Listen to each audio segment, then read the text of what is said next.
Welcome to the Legacy Leadership Podcast, where we help Christian founder led nonprofits to get funded so that you can lead well, live whole, and leave a legacy. Today, I think we're on part three now of a series around a book called Winning with People by John Maxwell. And we're working through the different principles in this book and how they relate to fundraising, how you can utilize these principles of winning with people to be able to create these long lasting partnerships with people that will help fund your organization. Because we know that effective, long lasting fundraising is all about relationships. And so, if effective fundraising is about relationships, and we need to be good at relationships. We need to know how to connect with people, how to build relationships with people. And so this book is broken into five different sections, and we've already looked at the first two sections. The third section asks this question called the trust question. Can we build mutual trust? And underneath this question, there are a number of different principles. There's five principles that focus around building mutual trust. The first one is the bedrock principle, that trust is the foundation of any relationship. The situation principle is that we never want to let the situation mean more than the relationship. The Bob principle, when Bob has a problem with everyone, Bob is usually the problem. The approachability principle, being at ease with ourselves helps others be at ease with us. And then the last one is the foxhole principle. When preparing for battle, dig a hole big enough for a friend. And I really like this idea of the trust question because as we get into this bedrock principle, we find that trust is the foundation of every relationship. If trust has been broken or trust has not been established, then you can't really have a long term or even really any relationship, because trust is the framework for our relationships. Trust defines its boundaries, trust provides emotional structure, trust is established when words and deeds are congruent. Developing trust, John Maxwell says, is like constructing a building. Just like in construction, it's much easier to tear something down than it is to build it. And so we really want to focus in our relationships on how do we earn trust. And I like this quote by Jack Gibb. He said that trust is the result of a risk successfully survived. It's risky to give our trust to somebody else. There is a risk in trusting somebody, and when that risk is survived, it builds trust. It creates trust. And John Maxwell shares that if you desire to build your trustworthiness, and as a result, your relationships, remember there are three truths about trust. The first one is that trust begins with yourself. If you're not honest with yourself, you're not going to be capable of being honest with others.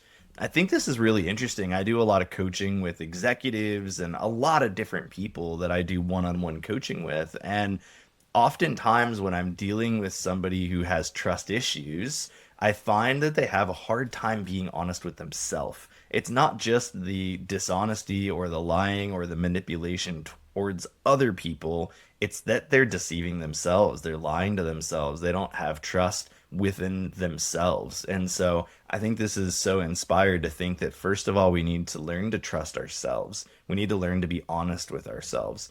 And part of that is admitting our shortcomings, that until we admit our shortcomings, we can't improve them. And so we first need to be honest with ourselves about where do we need to grow? What do we need to work on? And then accepting ourselves, loving ourselves, working on those things. Because until we work on ourselves and we learn to be honest with ourselves, we can't really build trust with others. Trust cannot be compartmentalized. You can't have one set of ethics for your business life and another for your personal life. You can't have one set of ethics when you fundraise or when you do ministry and another set of ethics for when you hang out with your friends. The trust will be broken down if you're trying to live multiple lives. You're trying to live different ways with different people. That is an extremely quick way to break trust with people, is if they see incongruent living. The third piece of being able to build your trustworthiness is that trust works like a bank account. Do enough negative things due to the lack of character, competence, and you're bankrupt. And I like this idea. I heard it first in a marriage relationship, that of this emotional bank account, that you want to be depositing more in somebody else than you're withdrawing. And there are times when we're going to have to make withdrawals, but how much are we investing in the others? And the same applies to fundraising, that when we are connecting with other people, are we investing more in others than we are withdrawing? If every single time I'm in an interaction, I'm withdrawing from the relationship, I'm making withdrawals, then that relationship isn't going to last a long time. I want to be able to build that trust. I want to be able to create that relationship. This is just, yeah, I'm gonna skip that part. You can read the book. Obviously, there's so much more than I could possibly cover in a couple of podcast episodes. I get so excited about everything that's here, all of my notes. But I'm gonna try to move on to the next one. Here is the situation principle. Never let the situation mean more than the relationship. It's more rewarding to resolve a situation than to dissolve a relationship. And I see this problem happen so often, especially with immature leaders, is that a situation will come up, and rather than working through it, we decide to sacrifice the relationship. I had something come up recently with a friend of mine. We are getting ready to work on a project together. It's going to be a really big project. It's one of the, we've done a lot of stuff together where I've helped out within their organization and helping to partner with a lot of things. This is a project we're going to be doing together in a little bit different way. And we had a little bit of conflict that came up. There was a situation that arose, some misunderstandings, and maybe even just some personality differences in the way that we approach things. And both of us shared, as we finally talked through it, that for both of us, we were ready to just say, you know what?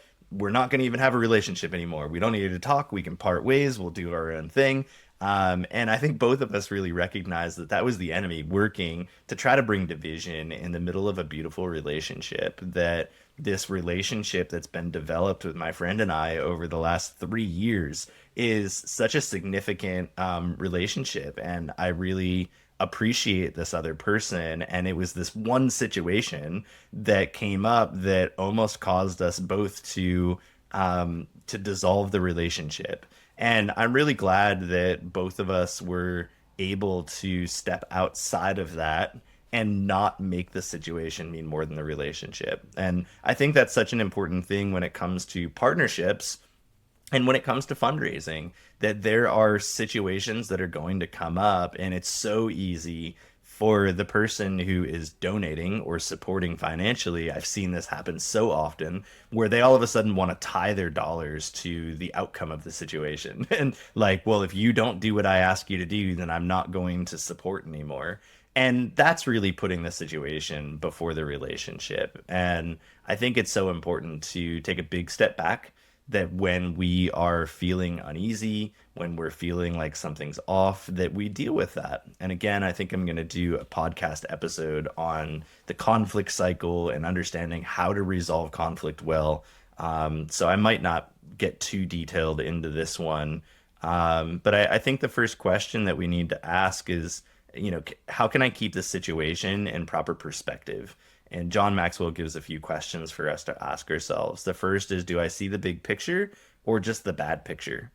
The second is, do I communicate the big picture along with the bad one? When I'm trying to deal with a situation, am I communicating that the relationship still matters? The relationship is the ultimate priority. And let's still resolve the bad or difficult things, but the relationship is the big picture.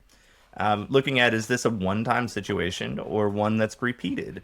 A recurring issue might need the commitment from all parties involved to sustain the relationship and ultimately change it. But if it's just a one-time situation, then don't make it bigger than it needs to be.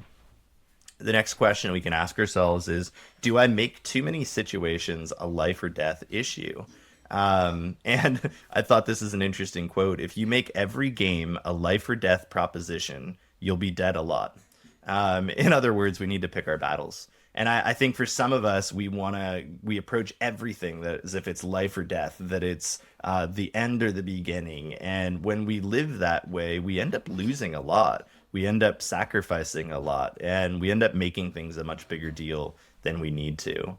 And then, do I show unconditional love during difficult situations? And so I think that's another, I think that's just another big thing is, can we show love even in the midst of difficulty? The next principle, I find this one hilarious. I've dealt with these people, and it's really interesting. This is another one of these principles I come back to often. I talk about, in my leadership coaching and organizations, is the Bob principle. That when Bob has a problem with everyone, Bob is usually the problem. And I think it's so interesting. We all probably know Bobs in our life who they have a problem with every single person.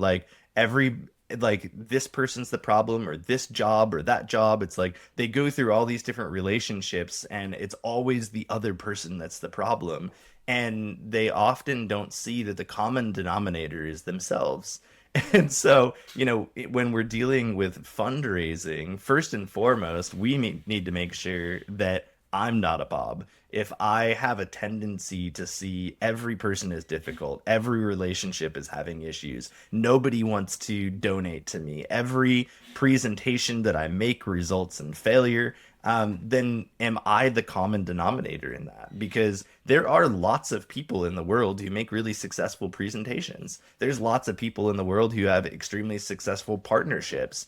And if you continue to not have that with every single person, then the first place we need to look is ourselves. I think goes back to that lens principle we talked about in the first part of this series, is the first person that we need to look at is ourselves. Before we examine others, we need to examine ourselves. And then sometimes we might have somebody else that is a Bob.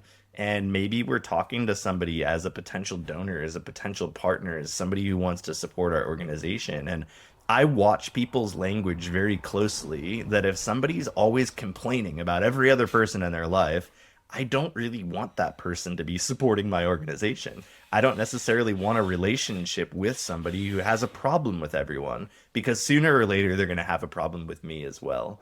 And so we want to be careful in our fundraising that we don't take money from just anybody.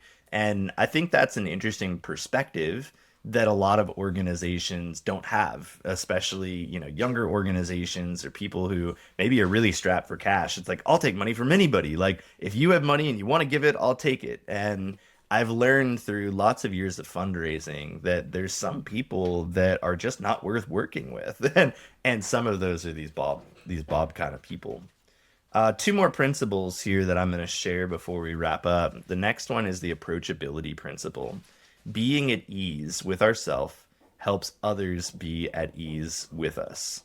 And I think this is really interesting, when it comes to that whole idea of self-love, self-acceptance, that until we are comfortable with our own stuff, we're going to be uncomfortable with other people's stuff as well. And I was just talking, I think it might have actually been talking to my mom about emotions, that for so many people, they're not comfortable with their own emotions. They bottle their emotions, they stuff their emotions, they tend to tamper their happiness, sadness. They don't cry in front of people. Like, crying's weakness, getting angry is bad, like a lot of these thoughts.